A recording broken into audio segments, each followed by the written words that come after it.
It was the martyred Salvadorian Archbishop Oscar Romero who said, "There are many things that can only be seen through eyes that have cried."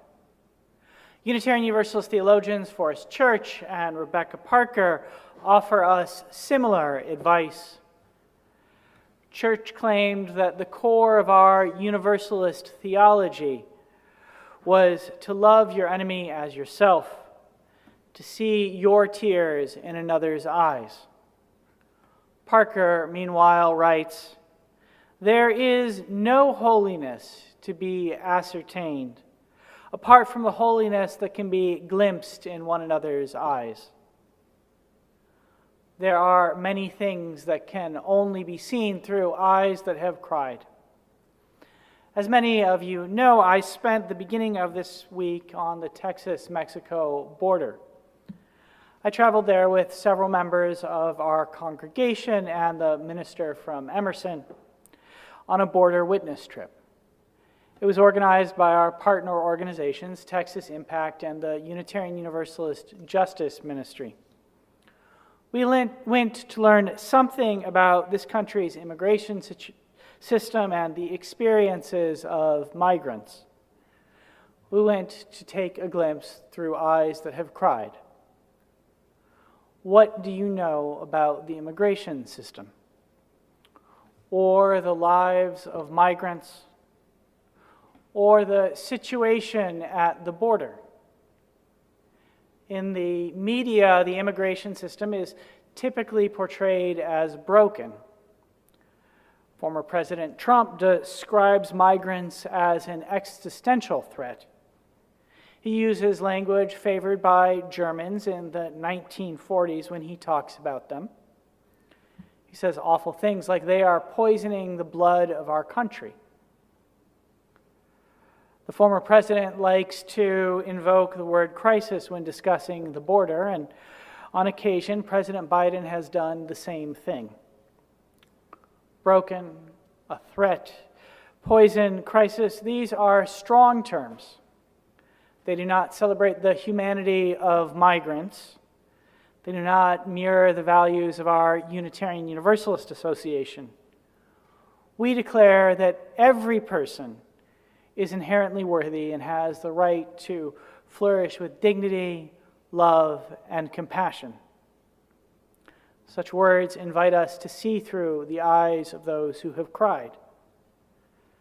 With such an invitation from our tradition, we began our journey with an organization that shapes the lives of so many, the United States Border Patrol.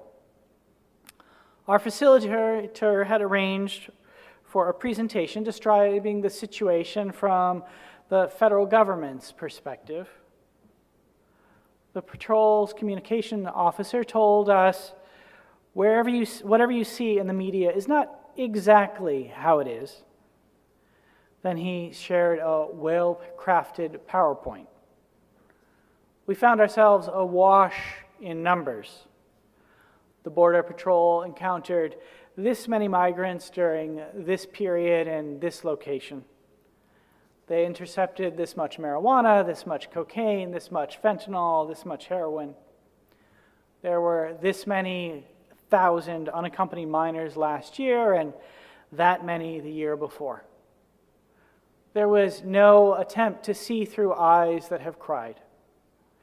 The agent said his time on the patrol had been a fun 17 years. He talked about the material rewards of his work, good salary, good benefits. In Brownsville, Texas, there are not many other places where someone who lacks a college education can get a middle-income job. He also celebrated the patrol's success at apprehending people on the terror watch list. He shared that last fiscal year, 160 bad guys had been stopped at the border.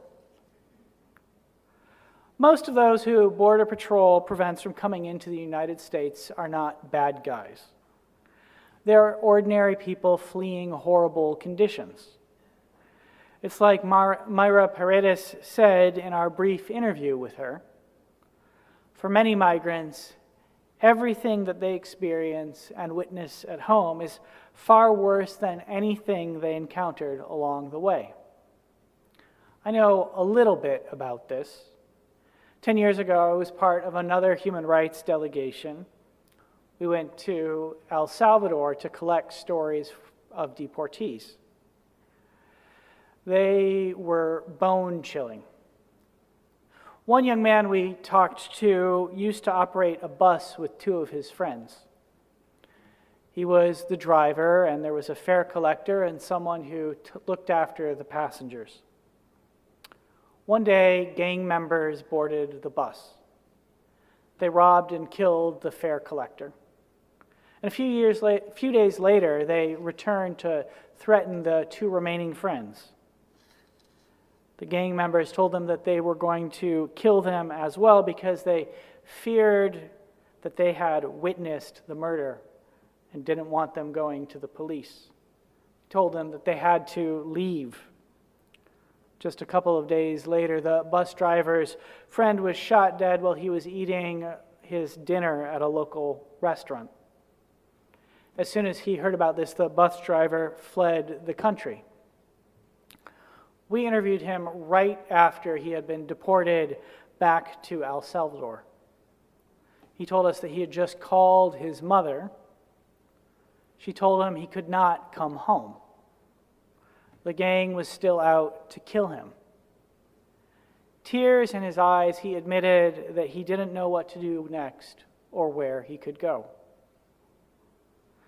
This is but one story of many that I have heard about successful removals, to use the communication officer's term. All of this success is a strange thing to celebrate. This country spends $21 billion a year on customs and border control. The state of Texas spends on average $3 billion a year. But migrants don't represent a threat. Even the right-wing Cato Institute has admitted this. Their research has shown that here in Texas, immigrants' arrest and homicide rates are significantly lower than those of people born in the United States. There have not been any major terrorist attacks linked to people who entered this country without papers, undocumented people. It's hard to understand how all of this money keeps us safe. President Biden has repeatedly argued that white supremacy is the single most dangerous terrorist threat in this country. And there is data to back him up. Texas leads the country in hate crimes and terrorist acts. Almost all of them have been connected to white supremacists. The shooting in Allen, the shooting in El Paso, both the responsibility of white supremacists.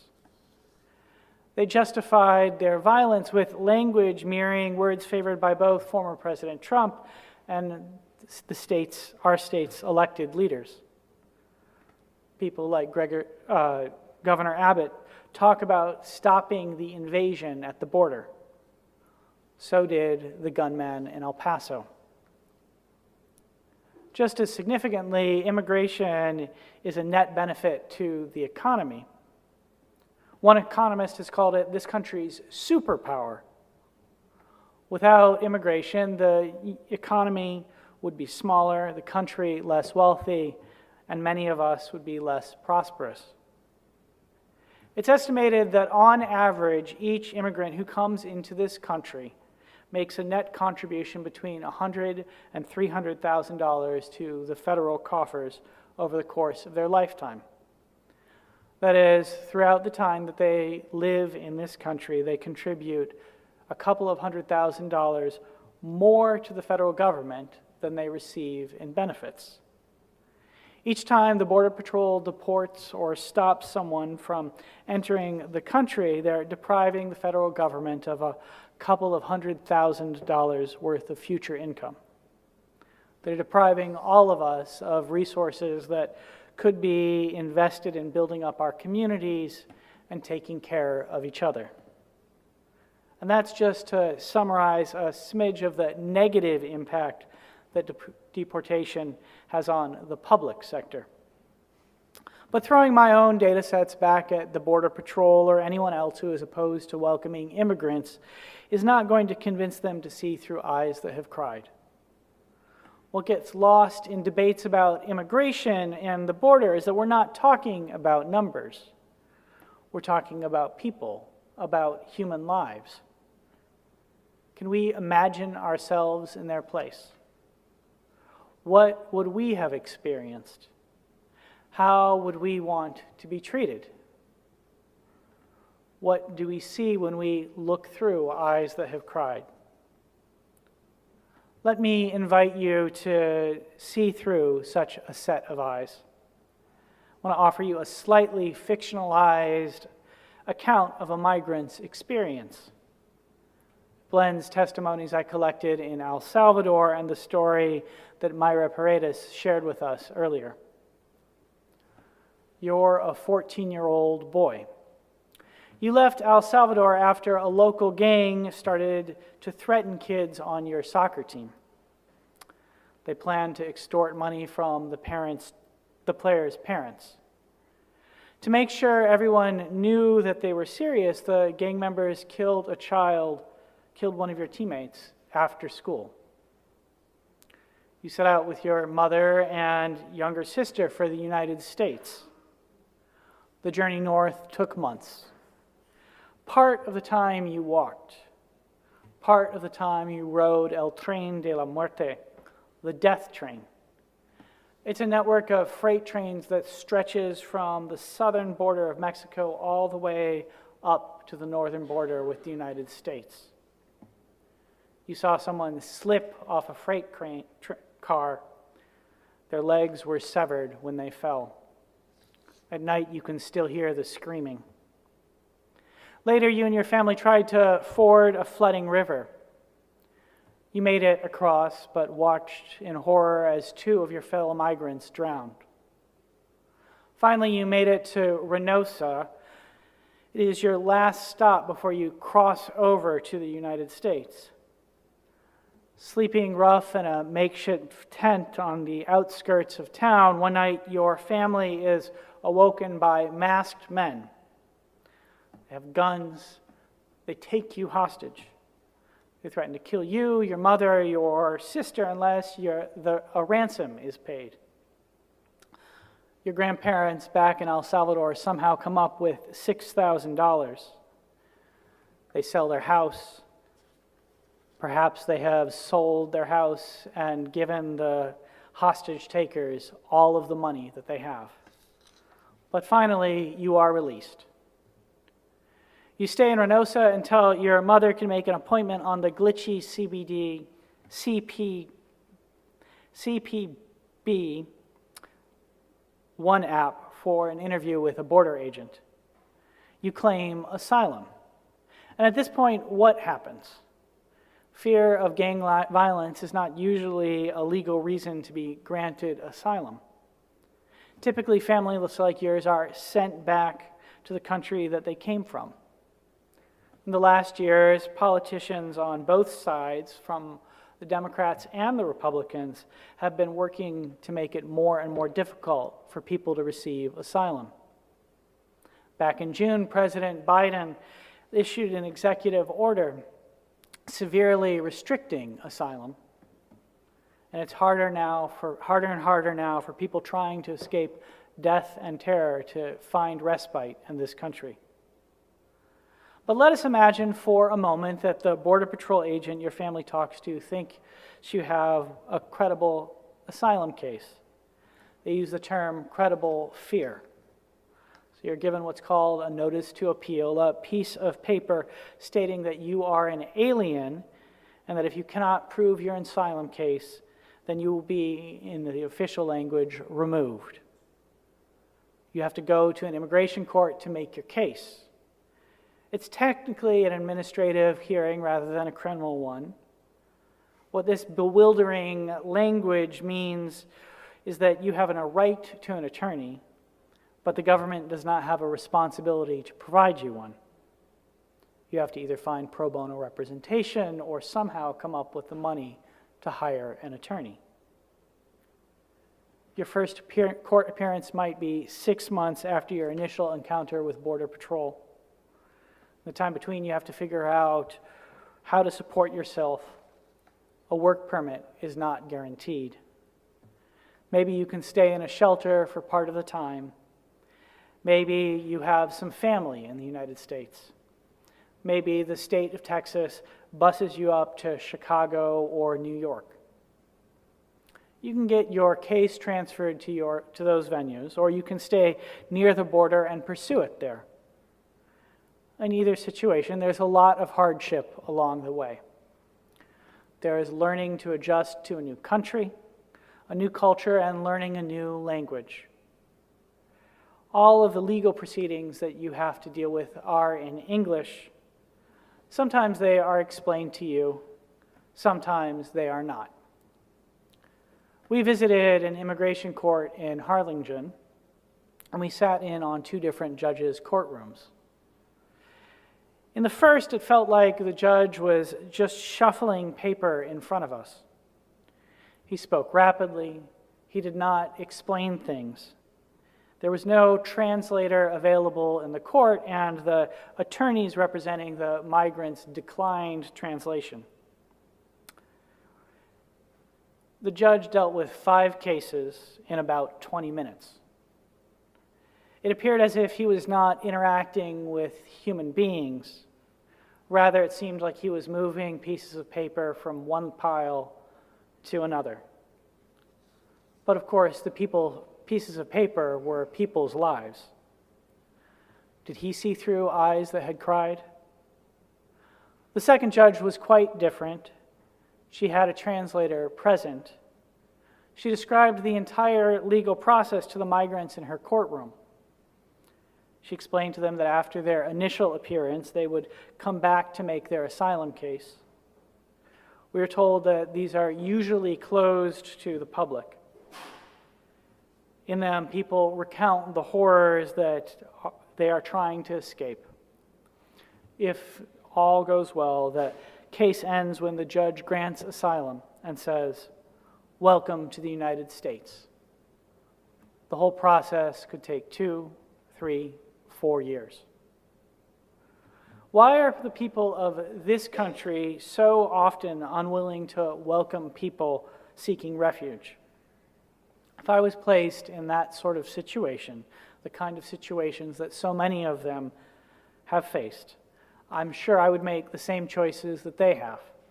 I would stuff a backpack, raise money, and depart for the unknown land of opportunity and safety. What would you do? Didn't many of our parents and grandparents do similar things? Certainly in my family, there are stories about migration. My grandfather Maury and great-aunt Claire fled the Ukraine with their parents in the early 1920s. It was shortly after the Russian Revolution. They were Jewish, and things for Jews in the Soviet Union were going from bad to worse. Violence was on the rise, and religious persecution was increasing. My grandfather, great-aunt, and great-grandparents left their home in Odessa with the clothes on their backs and whatever they could push in a small handcart. My grandfather was 2 or 3 years old. My great-aunt pushed him in the handcart most of the way across Europe until they reached a port where they could sail to the United States. The whole process took about 2 years. Their story and the story of migrants from El Salvador, or other parts of Central America, or other parts of the world vary only in the details. I can glimpse something of myself through the eyes of my ancestors. Why is it so hard to see something through other eyes that have cried? And after all, who has not cried? Yet faced with the pain of others, we humans often react fearfully rather than lovingly. We turn away, we push people away. There's a famous story in the Christian New Testament that challenges us to greet the tears of others with love rather than fear. You might remember it. It is usually called the parable of the Good Samaritan.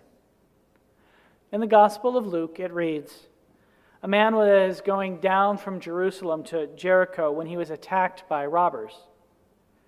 They stripped him of his clothing, beat him, and went away, leaving him half dead. A priest happened to be going down the same road, and when he saw the man, he passed by on the other side. So too a Levite, when he came to the place and saw him, passed by on the other side of the road. But a Samaritan, as he traveled, came where the man was, and when he saw him, he took pity on him. He went to him and bandaged his wounds, pouring on oil and wine. Then he put the man on his own donkey, brought him to an inn, and took care of him." The gospel reports that after telling this story, Jesus asked his listeners, "Which of these three do you think was a neighbor to the man who fell into the hands of the robbers?" "The one who had mercy on him," someone replied. To which Jesus said, "Go and do likewise." Now, there are many interpretations of this parable. One I particularly like comes from the Latin American liberation theologian Gustavo Gutierrez. He observes that the Samaritan in the story crossed the road to help the man in the ditch. The wounded victim of the robbery was not initially in the Samaritan's path. The Samaritan made a conscious choice to aid him. Reflecting on this, Gutierrez writes, "The neighbor is not the one whom I find in my path, but rather the one in whose path I place myself, the one whom I approach and actively seek." This is an important lesson for Unitarian Universalists. Many of us have the privilege to close our eyes to others. We can choose to ignore things that make us uncomfortable. We can choose to be ignorant of the fact that the violence that so many of the immigrants are fleeing is, in many ways, a product of this country's policies. We can refuse to admit that this country has fueled civil wars and political destabilizations that have devastated so many of the places that people are fleeing. And when they come, do we close our eyes to them, or do we open them? Can we see through the eyes of others? It is imperative that we do. Closing our eyes is an act of fear. Opening them is an act of love. Which do you want to be the motivating force in your life, fear or love? Choosing neighbors who might make us uncomfortable is an act of love. Choosing to live with neighbors who only look, act, and think like us is an act of fear. Which shall we choose? People seeking refuge force us to make such choices. Shall we welcome those who are fleeing violence? They have suffered much already. Shall we increase their suffering and fear the changes that they bring to this country? For they do bring changes. They make the nation a little browner, a little more fluent in Spanish, Haitian Creole, Portuguese, and other languages. Try to see the world through their eyes.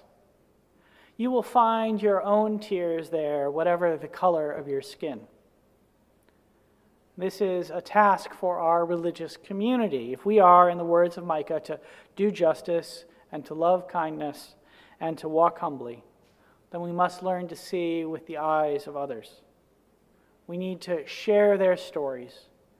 We need to tell the governor and advocates of closed borders that we want to live in a country and in a state governed by love rather than fear. We need to change the narrative about immigration and bear witness to the lives of others. We must remember, as Rebecca Parker charges us, there is no holiness to be ascertained apart from the holiness that can be glimpsed in one another's eyes. It is only by seeing the holiness in one another's eyes that we can begin to turn from fear to love. It is only by recognizing someone else's tears as our own that we can overcome the viciousness that closes the country's borders. It is only by seeing through eyes that have cried that we can learn to welcome and not to fear the immigrants who have come to our borders. That it might be so, I invite the congregation to say Amen and blessed be.